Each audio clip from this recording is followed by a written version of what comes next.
Hi everyone, it's Liam here from Rating the Races. So the new handicap marks are out, so let's have a look at those and who caught my eye. Starting off with Joyeux Machin, who we've obviously highlighted Joyeux Machin in the race that he finished third under Harry Atkins. We said that we were on Mr. Bramley and we were really interested in watching Joyeux Machin. Annoyingly, Joyeux Machin ran a really good race that day and finished third.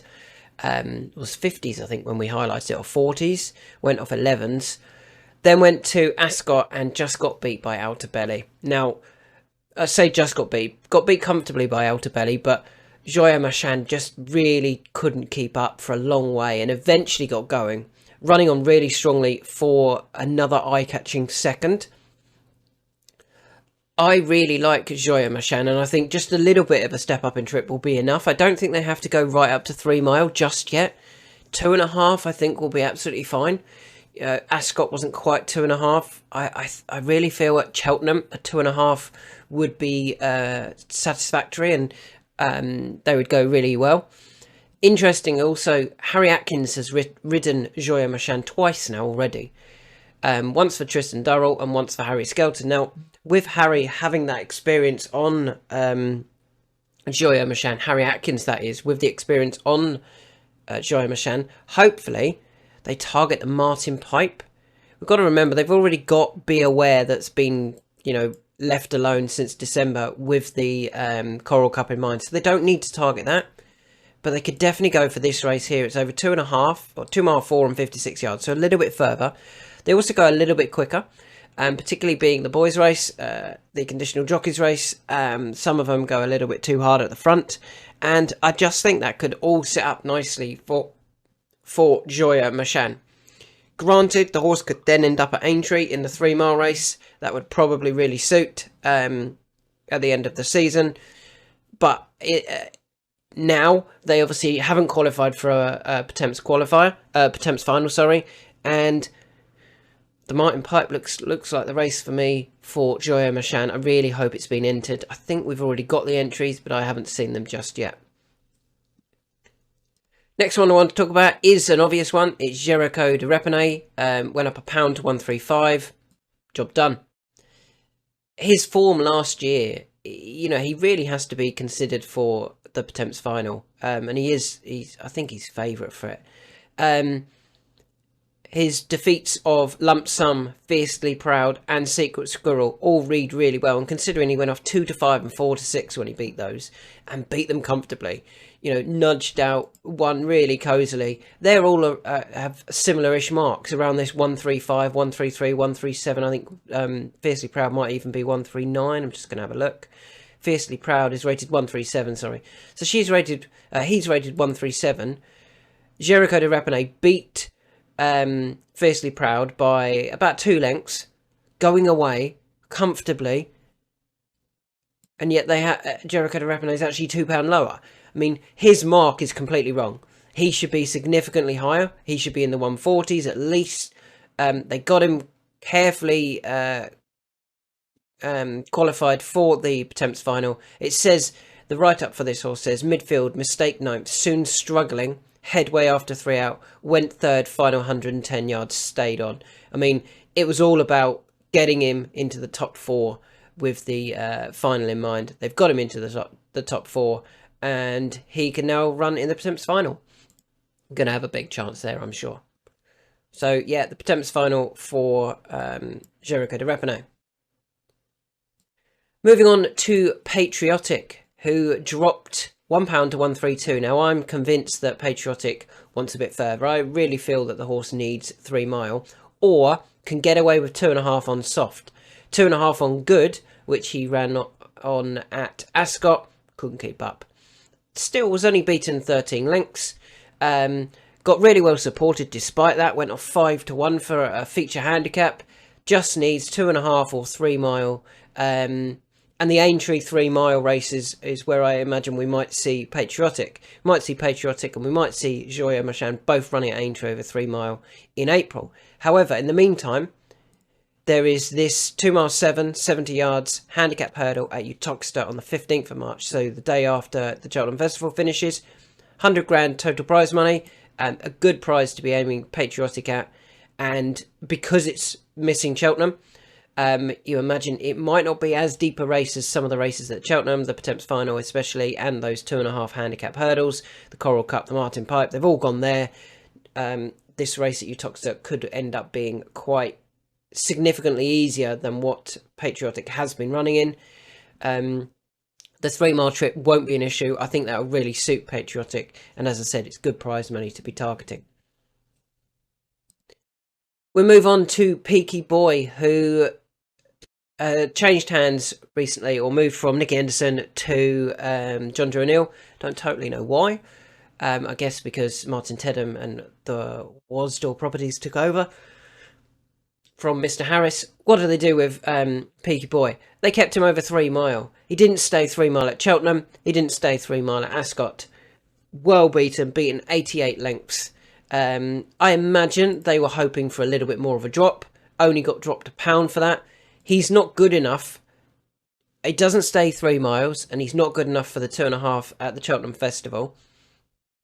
I would be seriously aiming him at this race here, the Josh Gifford Novices Handicap Chase at the end of the season at Sandown.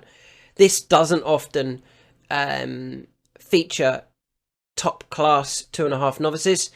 I think this would really suit Peaky Boy. It's an easy, or it's a 2.5 mile race which would suit him. He does generally jump quite well. His best performance this season came over 2.5 at Cheltenham. Didn't stay 3 at Cheltenham. Didn't stay 3 at Ascot. Got to drop him back to 2.5. Keep an eye out for him. Sandown, I think, would be the perfect race for him. We're rattling through these this week, aren't we? Snipe dropped £1 to 127. Beaten 10 lengths on Saturday. It was a good race. The Ascot race was quite a deep race. He was only beaten 10 lengths. He could never get involved.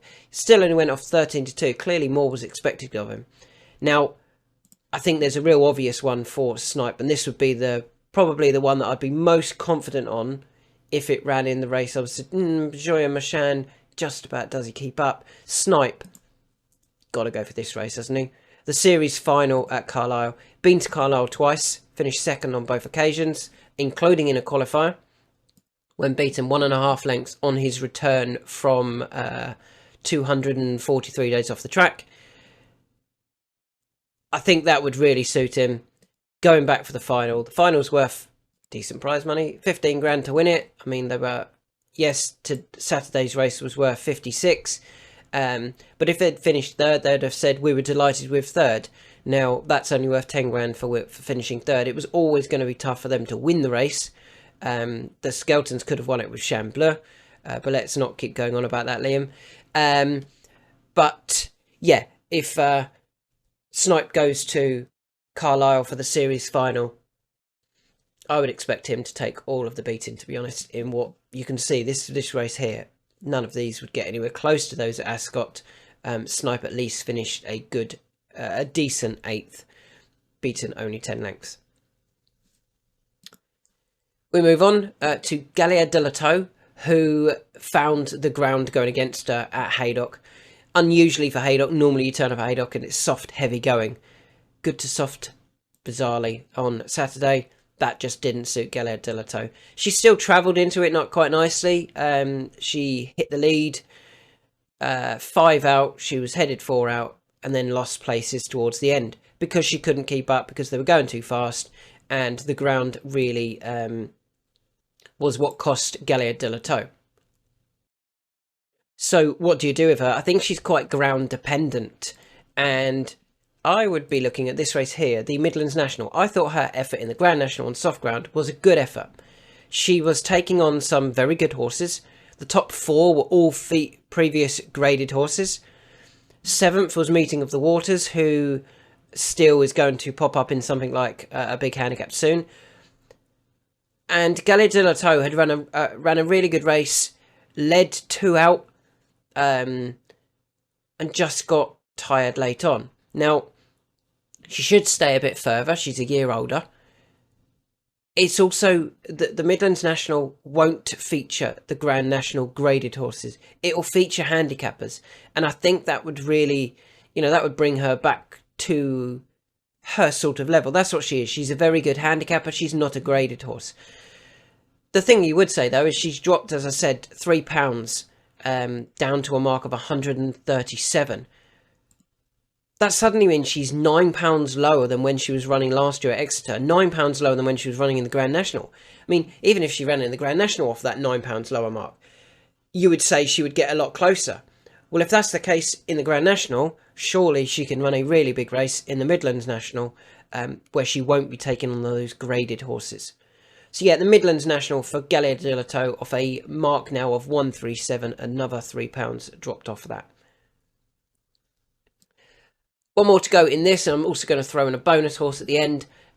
Looking at Minella Crooner. Now, Minella Crooner disappointed finishing 5th in a race where I think they were all trying to look after their handicap marks. A 3-mile rated chase at Fairyhouse.